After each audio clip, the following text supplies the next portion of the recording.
Good morning everyone. Today we are going to start with chapter number 9 from your textbook, that is current electricity. This chapter will be there for 4 marks without option and for 5 marks with option. Before we'll start with core part of this chapter, we are going to discuss about some points which are considered as the introductory point and one term can you recall. We know that there are three types of electrical components: conductor, insulator and semiconductor.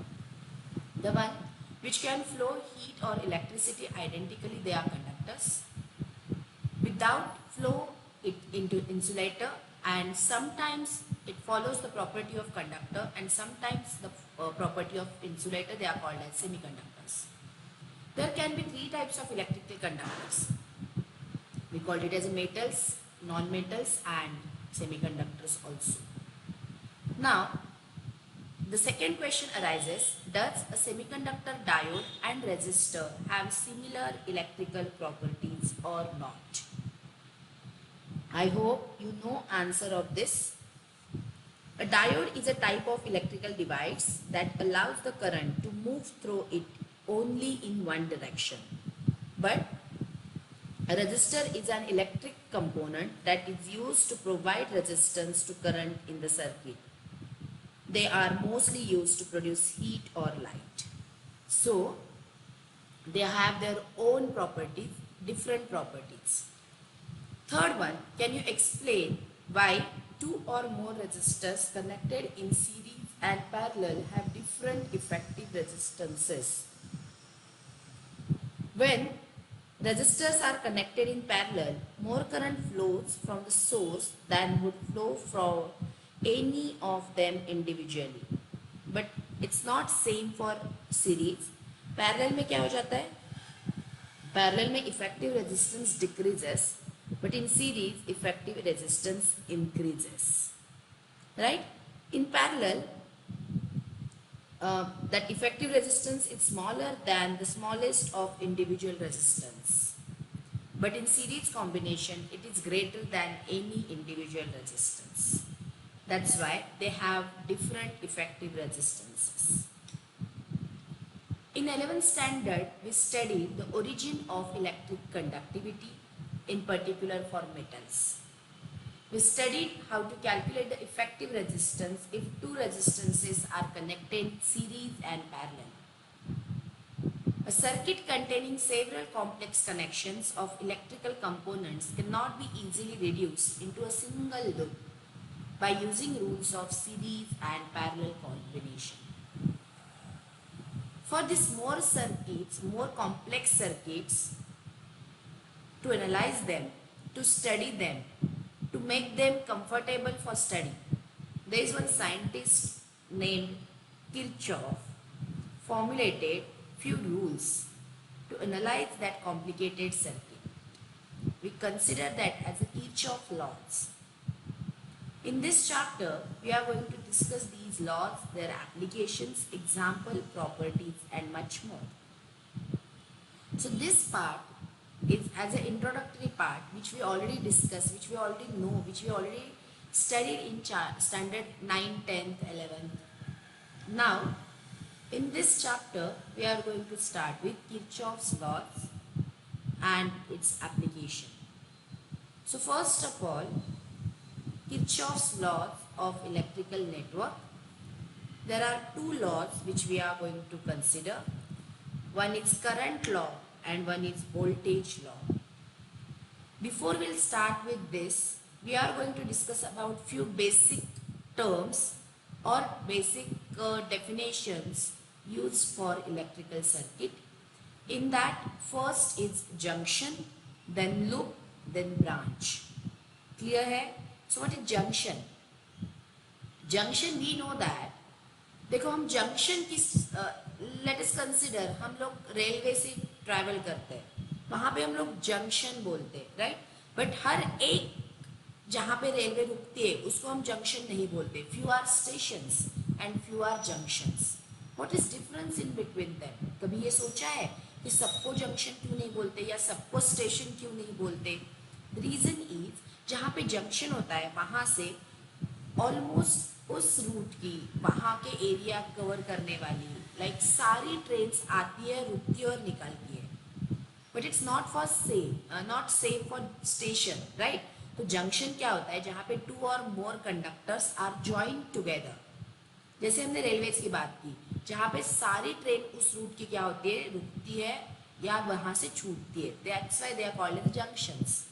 तो यहाँ पे भी any point in an electric circuit where two और more conductors are joined together, they called as junction. What is loop? Any closed conducting path in an electric network is called loop. आप जैसे जैसे example देखते जाओगे हमें ये समझ में आता जाएगा। ब्रांच क्या होता है? It's a part of a network that lies between two junctions. Clear? देखो अब हमें क्या करना है, एक डायग्राम यहाँ पे आपको दिखाई दे रही है। ये जो है वो रेजिस्टर्स है, ये जो है ईएमएफ्स और बैटरीज है। Now there are two junctions in this diagram. One is A, another one is B. You can see it very clearly over here. A is junction, B is also junction. Then there are three branches. Branches कौन कौन से? Branches का मतलब क्या है? A part of network that lies between two junctions. So 1, 2 and overall मिलके 3. Clear? And there are 3 possible paths also. देखो यहाँ पे दिया है 1 मतलब ये एंटी क्लॉकवाइज डायरेक्शन, 2 मतलब ये clockwise direction, I am sorry 3 and 2 is from A to B, right. मतलब तीनों ए टू बी जा रहे हैं, ए टू बी एक स्टेट जा रहा है, एक क्लॉकवाइज डायरेक्शन में जा रहा है, एक एंटी क्लॉकवाइज डायरेक्शन में जा रहा है। सो in this way there are 3 सब terms, that is junction, loop and path और branches. For a steady current flowing through an electrical network of resistor, there are two laws proposed by Kirchhoff. They are applicable. So we are going to start with first law, that is junction law or current law as a Kirchhoff's first law. Look at here. According to Kirchhoff's first law statement, you can say the algebraic sum of the currents at the junction is 0 in an electrical network. That is, summation of I goes to 1 to n is equal to 0. I means it's the current in the ith conductor at the junction having n conductors. Now जब आप ये diagram देखोगे, आपको कुछ current inward directed नजर आएंगे, कुछ current outward directed नजर आएंगे. So there is sign convention, there are few rules when to take it is like a positive or negative. So the currents arriving at the junction are considered as positive and currents leaving the junction are considered as negative. आप यहाँ पे देख सकते हो, start with I1, it's towards the junction, so positive. I2 away from junction, negative. I3, I4 again towards the junction, positive. And I5, I6 away from the junction, they considered as the negative. So overall, plus I1 minus I2 plus I3 plus I4 minus I5 minus I6 is equal to 0. क्या किया है समझ में आया होगा आपको? जो towards junction जा रहे हैं we are considered them positive, जो away from junction आ रहे हैं we are considered them as a negative. So there are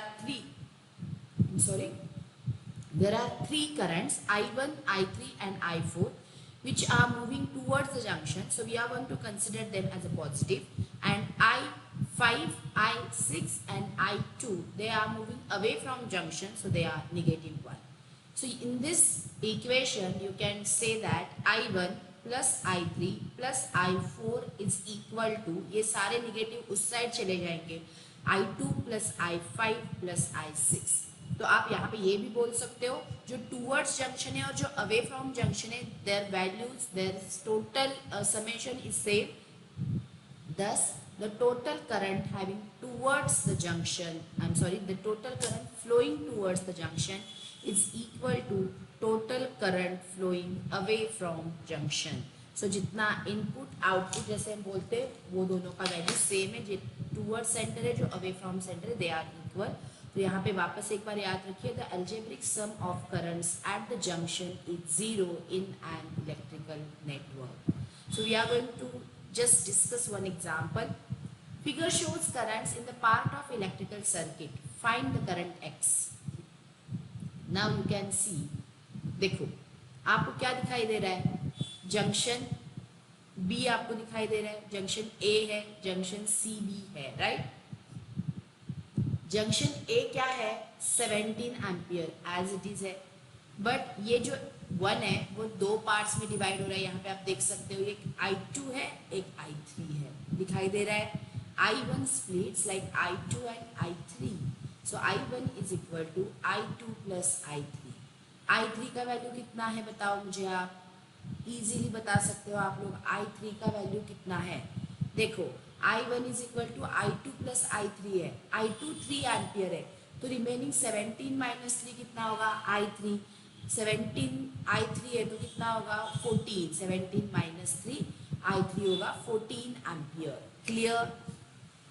अब C एट जंक्शन C, देखो C पे क्या है आपके पास, I5 है, बट I5 कहाँ से कहाँ तक आया है, I4 I3, ये दोनों मिला के आपको क्या मिल रहा है, I5 मिल रहा है. देखो यहाँ पे I3 यहाँ से आया हुआ, I4 यहाँ से आया हुआ, कंबाइन करके ये टूवर्ड्स I5 जा रहा है.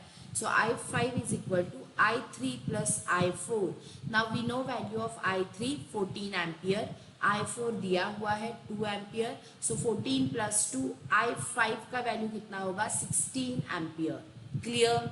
नाउ नेक्स्ट में क्या हो रहा है, देखो ये I5 जो है वो वापस दो कंपोनेंट्स में रिजॉल्व हो रहा है. एक है आपका I6, एक है आपका I7. देखो वापस समझो, ये I5 जो आ रहा है दो कंपोनेंट्स में जा रहा है, I6 एंड I7. I5 का वैल्यू मेरे पास है 16, I6 का वैल्यू है X, I7 का वैल्यू है 9. We want value of X. So 16 minus 9, value of X will be 7 ampere. 3 step में किया. I1 दो पार्ट्स में स्प्लिट हुआ, I2 I3. According to that I3 का वैल्यू ढूंढा. देन I3 I4 मिलके बना I5. I5 का वैल्यू ढूंढा.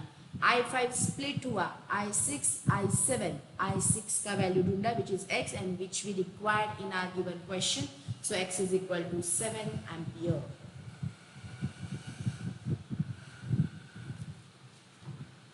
नेक्स्ट ये हुआ किरचॉफ्स करंट लॉ और junction law. Second law is voltage law. अब ये लॉ दिखते वक्त थोड़ा सा आपको डिफिकल्ट दिखेगा, बट विच इज नॉट. एक बार आपको साइन कन्वेंशन समझ में आ गया इस लॉ का, एट दैट टाइम आप इजी वे से कोई भी कैलकुलेशन कर पाओगे. It's not much difficult to explain that thing. Fine. So voltage law क्या कहता है, the algebraic sum of IR, V is equal to IR होता है, हमें पता है. सो V होता है potential difference. So algebraic sum of potential difference and EMF, that is electromotive forces in a closed loop is 0. So summation of potential difference plus EMF is equal to 0. अब याद रखो कुछ साइन कन्वेंशंस है, दिमाग में fit रखने हैं. दो टाइप के है बस, एक है पोटेंशियल डिफरेंस का साइन कन्वेंशन और एक है EMF का sign convention. So let's start. While tracing a loop through a resistor, if we are traveling along the direction of conventional current, potential difference across resistance is negative, and if it's oppositely traced, then it will be considered as positive. Simple way में आपको जो loop का current flow दिखाया है वो current flow and अपने register का flow, ये दोनों सेम डायरेक्शन में है तो हम उसको निगेटिव कंसिडर करेंगे. अपोजिट डायरेक्शन में है तो हम उसको पॉजिटिव कंसिडर करेंगे. Second, the EMF of electrical source is positive while tracing the loop within the source from negative terminal to positive terminal. Battery यहाँ पे लगाई हुई है, अगर वो करंट फ्लो का डायरेक्शन पॉजिटिव टू निगेटिव जा रहा है तो उसको हम कंसिडर करते हैं positive, and negative to positive जा रहा है, आई एम सॉरी, अगर निगेटिव टर्मिनल को आ रहा है पॉजिटिव टर्मिनल से तो हम उसको क्या करते हैं, positive. negative while tracing within a source from positive to negative. Clear? Negative to positive जा रहा है, positive है, positive to negative जा रहा है, negative है. ओके, अब एक डायग्राम के साथ डिस्कस करते हैं कैसे होगा. Look at here, it's your diagram. Fine, दिखाई दे रही है आप लोगों को? ठीक है. अब इसके साथ हम लोगों को काम करना है. कैसे काम करना है वो अब हम देखते हैं. Before will start with this, यहाँ पे कुछ रूल्स है, वो रूल्स पढ़ते हैं एंड देन वो एग्जाम्पल देखते हैं, तो आपको समझ में आ जाएगा कि हम लोग क्या कर रहे हैं exactly. Choose some direction of current. मतलब अगर यहाँ पे करंट का डायरेक्शन नहीं दिया गया होगा तो हमें कंसिडर करना है इधर क्लॉकवाइज और एंटी क्लॉकवाइज. ठीक है. Reduce the number of variables using Kirchhoff's first law. मतलब कुछ ऐड हो रहा है, कुछ सब्ट्रैक्ट हो रहा है, पहले ही करके रख दो तो क्या हो जाएगा, वेरिएबल्स कम हो जाएंगे. नंबर ऑफ इंडिपेंडेंट लूप्स ढूंढ लो. Apply voltage law to all independent loop. Solve the equation obtain simultaneously. In case the answer of current variable is negative, conventional current flowing the direction opposite to that chosen by us. देखो, let's start. यहाँ पे इस diagram में आपको दो loops दिखाई देंगे. First loop होगा A, B, F, G, A and दूसरा लूप होगा B, F, D, C, B. Current direction consider करो. A टू B जा रहा है, B टू F जा रहा है, F टू G जा रहा है, G टू A जा रहा है. तो आपका पहला लूप होगा A, B, F, G, A. Second में B टू F जा रहा है, F टू D जा रहा है, D to C, C to B. So B, F, D, C, B. तो हमें क्या करना है, दो लूप्स के लिए इक्वेशन लिखना है. पहला देखो, we are going to consider A, B, F, G, A. First of all A to B. A to B, ये थोड़ा सा मैं ओपन करके रखती हूँ रूल्स. हाँ, I1 दिखाई दे रहा है, R1 दिखाई दे रहा है. आपको क्या बोला है, while tracing a loop through a resistor, if we are traveling along the direction of conventional current, potential difference across resistor is considered negative. अब ये towards resistor जा रहा है, मतलब ये जो potential difference I1 R1 होगा, मैं क्या करूंगी, निगेटिव कंसिडर करूंगी. यही आएगा माइनस I1 R1. नेक्स्ट, अब कहां से कहां जा रहा है, B टू F जा रहा है. B टू F जा रहा है तो करंट क्या है, I3. रजिस्टर क्या है, R5. बट जो हम लूप का डायरेक्शन कंसिडर कर रहे हैं उसी डायरेक्शन में वो फ्लो हो रहा है. So again it will be negative. Minus I3 R5. अब नेक्स्ट देखो, उसी डायरेक्शन में थर्ड मिल रहा है I1 R3. So again it is negative.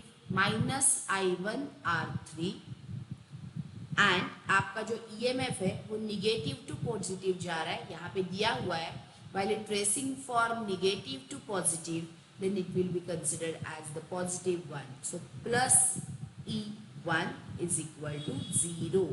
क्या क्या किया, minus I1 R1 minus I3 R5 minus I1 R3 plus E1 is equal to 0.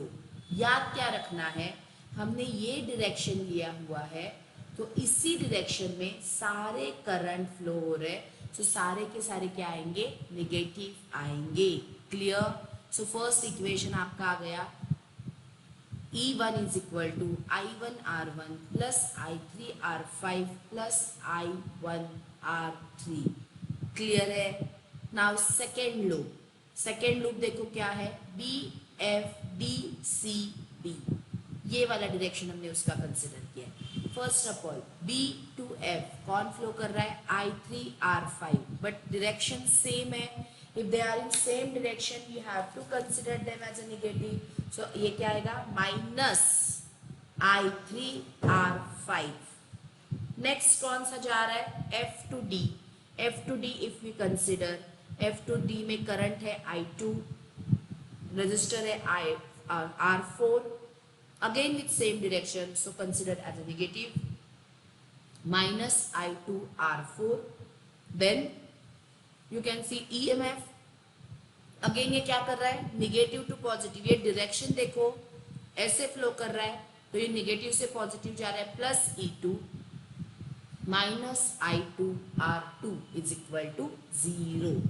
तो इक्वेशन है -I2R2 minus I3R5 minus I2R4 plus ε2 और E2 इज इक्वल टू 0। अगर ये वाला भी डायरेक्शन ऐसे होता तो ये पूरा का पूरा क्या आ जाता, पॉजिटिव आ जाता। क्यों?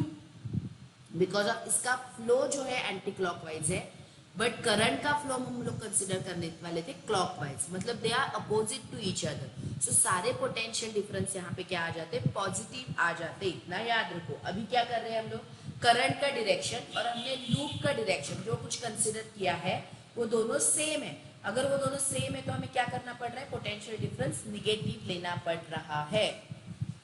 समझ लो। It means we can conclude Kirchhoff's first law is consistent with the conservation of electrical charge, while voltage law is consistent with law of conservation of energy. Some charge is received per unit time due to the currents arriving at a junction. For conservation of charge, same amount of charge must leave the junction per unit time, which leads to law of current। मतलब जितना towards junction जा रहा है उतना ही away from junction आना जरूरी है to prove or to stable with current law। Algebraic sum of EMFs corresponds to the electrical energy supplied by the source. According to the law of conservation of energy, this energy must appear in the form of electrical potential difference across electrical elements in the loop. This leads to law of voltage। So आप इतना सारा conclusion निकाल सकते हो। तो ये हो गया नॉर्मल एग्जाम्पल जो अकॉर्डिंग टू वो सिस्टम और साइन कन्वेंशन दिया हुआ था। अब हम क्या करेंगे, एक दो एग्जाम्पल लेके समझने की कोशिश करेंगे। आपको बस याद रखना है, आप जिस डायरेक्शन में लूप कंसिडर करने वाले हो उस डायरेक्शन में ही करंट जा रहा है तो वो निगेटिव होगा, अपोजिट डायरेक्शन में जा रहा है तो वो पॉजिटिव होगा। ईएमएफ कंसिडर करने के लिए निगेटिव टू पॉजिटिव जा रहा है तो पॉजिटिव, पॉजिटिव टू निगेटिव जा रहा है तो निगेटिव होगा, याद रखो। Let's move towards one example. Two batteries of 7 volt and 13 volt and resistances 1 ohm and 2 ohm respectively are connected in parallel with a resistance of 12 ohm. Find the current through each branch of the circuit and potential difference across 12 ohm resistance। सबसे पहले हमें क्या करना पड़ेगा, एक diagram draw करके लेना पड़ेगा जिसमें हमें बताया गया है कि गिवन डेटा क्या क्या है और उसके बाद हम उसको सॉल्व करना स्टार्ट करेंगे। So look at this diagram first. Fine. So two batteries of 7 volt and 13 volt। देखो एक 7 volt की यहाँ लगा दी, 13 volt की यहाँ लगा दी। And internal resistance is 1 ohm and 2 ohm। इसके साथ 1 ohm दे दिया, इसके साथ 2 ohm दे दिया। Okay. Are connected in parallel। Fine. With a resistance of 12 ohm।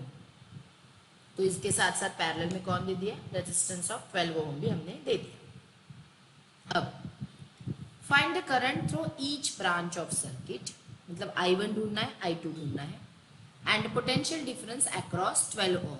Fine. अब देखो दो लूप्स यहाँ पे कंसिडर करेंगे। सबसे पहले हम स्टार्ट करेंगे A E F B A से। Fine. Start with A to E। Current कितना है, I1 प्लस I2। किसके टूवर्ड्स जा रहा है, 12 ओहम के टूवर्ड्स। हमने डायरेक्शन कौन सा कंसिडर किया है, ये वाला A E F B A। तो अपना जो करंट फ्लो है वो उसी डायरेक्शन में है, उसी डायरेक्शन में है तो क्या हो गया, दोनों सेम पाथ ट्रेस कर रहे हैं। तो जैसे कि हमने लॉ देखा था, रूल देखा था साइन कन्वेंशन का, हमें यहाँ पे पोटेंशियल डिफरेंस क्या लेना पड़ेगा, निगेटिव लेना पड़ेगा।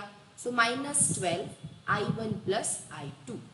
अब कहाँ से कहाँ जा रहा है, देखो यहाँ कुछ नहीं है। अब I1 आया, किसकी तरफ जा रहा है, 1 ओम को जा रहा है, सेम डायरेक्शन में। सो -I1 निगेटिव टू पॉजिटिव जा रहा है, मतलब पॉजिटिव है, +7 इज इक्वल टू 0। तो आपको क्या मिला, 12 I1 plus I2 plus I1 is equal to 7। अब सेकेंड लूप कंसिडर किया, C E F D C, वापस से ये वाला डायरेक्शन ही कंसिडर किया, एंटी क्लॉकवाइज, उसी डायरेक्शन में करंट है, सेम पार्ट ट्रेस कर रहा है। सो पहला आएगा negative -12 I1 plus I2 -2I2 plus 13 is equal to 0। अब देखो इक्वेशन 1 एंड 2 को कंसिडर करो, ये जो है ये 12I1 प्लस I2 एंड यहाँ पे 12I1 प्लस I2, आप यहाँ पे क्या कर सकते हो, इन दोनों को आप लोग ऐड कर सकते हो। ऐड करने के बाद हमें क्या मिलेगा ये आप सोचो, ये कैंसिल हो जाएगा, 2I2 minus I1 is equal to 13 minus 7। हमने क्या किया समझ लो, पहले हम लोगों ने इक्वेशन 2 माइनस इक्वेशन 1 किया, 12I1 plus I2 plus 2I2 is equal to 13, आपका पहला इक्वेशन है। जब आप ये कंसिडर करते हो तो 12I1 प्लस I2, एक प्लस एक माइनस कैंसिल होने वाला है, बचेगा क्या, ये वाले इक्वेशन में 2I2, ये इक्वेशन वाले में I1, 13 minus 7। So 2I2 minus I1 is equal to 13 minus 7 that is 6। So according to this I1 का वैल्यू कितना बचेगा, 2I2 माइनस 6 हो जाएगा। नाउ ये I1 का वैल्यू हम इस इक्वेशन में डाल देते हैं, वैल्यू इन इक्वेशन 2 हमें डालना है, I2 का वैल्यू हमें ढूंढना है। I2 का वैल्यू जब हम ढूंढेंगे तो इसको आपको सॉल्व करना पड़ेगा। सॉल्व आप कैसे करोगे, I1 की जगह आप कितना डालोगे, 2I2 माइनस 6, मतलब ये पूरा का पूरा इक्वेशन कौन से फॉर्म में आ जाएगा, I2 के फॉर्म में आ जाएगा। सो सबसे पहले आपको क्या मिलेगा, I2 का वैल्यू मिल जाएगा। अगर I2 मिल गया तो आप यहाँ पे डाल सकते हो वैल्यू 2I2 माइनस 6 जो है, that will become I1। Clear है। अब ये जब सब हो जाएगा, एट दैट टाइम आपको क्या करने को मिल जाएगा बेटा, आप क्या कर सकते हो, आप यहाँ पे I1 I2 आपने ढूंढ लिया, सो I1 प्लस I2 भी ढूंढ सकते हो। पोटेंशियल डिफरेंस अक्रॉस 12 वोल्ट कितना है, V is equal to IR। तो ये जो I का वैल्यू है वो लेना है, R तो 12 आपको पता है, आपको ढूंढना है potential difference across them. Okay, now second, ये आपको खुद को करके देखना है, आपके टेक्स्ट बुक में जंपिंग होता है, करके देखो, नहीं आया mail me, I solve and I send, but ये आपको खुद को करके देखना है, इतना याद रखो। नेक्स्ट क्या दिया है, for the given network find the current through 4 ohm and 3 ohm, assume that the cells have negligible internal resistance, right. अब देखते हैं डायग्राम क्या दिया हुआ है। अब देखो ये डायग्राम में क्या क्या आपको दिखाई दे रहा है, आपको सबसे पहले समझ में आ गया होगा कि ये जो आपको दिया हुआ एक करंट है, वो एक करंट दो हिस्सों में डिवाइड हुआ है।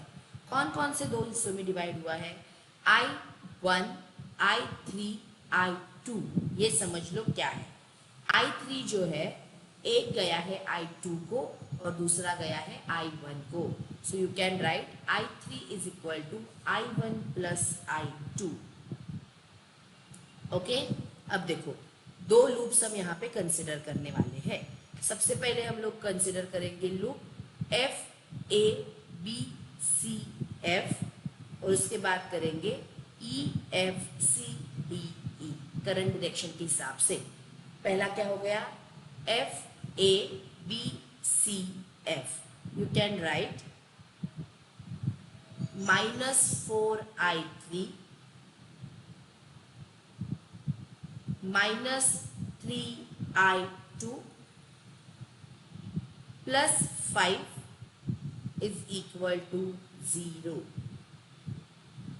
ये -4I3, ये -3I2, ये ऐसा वाला डायरेक्शन हमने कंसिडर किया है। सो ये जो फ्लो है निगेटिव टू पॉजिटिव है, सो +5 इज इक्वल टू 0। दूसरा है EFCDE, EFCDE, EFCDE। अब पहला वाला जो है वो क्या है, I1 3 है, सो माइनस क्या 4 है, नहीं 3 है, यहाँ पे हम लोग क्या करने वाले हैं याद रखो, आप जब E F C D E consider करोगे एट दैट टाइम आपका जो फ्लो ऑफ करंट है यहाँ पे अलग अलग है। I2 देखो अपोजिट डायरेक्शन में फ्लो हो रहा है। पहला एग्जांपल ऐसा आया है जहाँ पे आपको एग्जैक्टली निगेटिव पॉजिटिव समझ में आने वाला है। तो हमने सबसे पहले लिया E F C D E. According to that I2 जो है वो हमने लिया लूप ऐसे है, लेकिन I2 अपोजिट डायरेक्शन में फ्लो हो रहा है, सो प्लस आएगा 3I2 minus 4I1 plus 10 is equal to 0। तो आपको क्या करना है, बस I1 की जगह I3 माइनस I2 डालना है। दो इक्वेशंस मिलेंगे I3 I2 के फॉर्म में। पहले I2 फाइंड आउट करो, देन I3 फाइंड आउट करो, देन I1 फाइंड आउट करो। बट डायरेक्शन समझ के, साइन कन्वेंशन समझ के ही आपको क्या करना है, लूप के साथ काम करना है। एल्स आपका कितना भी सब थियोरी पार्ट क्लियर हो, न्यूमेरिकल गलत जाएगा, इतना याद रखो। So in this lecture we discuss about few things related to current, related to electrical network. We had discussion on Kirchhoff's laws. There are two laws, current law and junction law. There are sign convention, then steps to follow or to solve any numericals, and two numericals in detail. So I'll stop here for today. Tomorrow we are going to start with next concept, that is Wheatstone's bridge and its applications. So I'll stop here for today. Thank you. Bye bye. Have a nice day.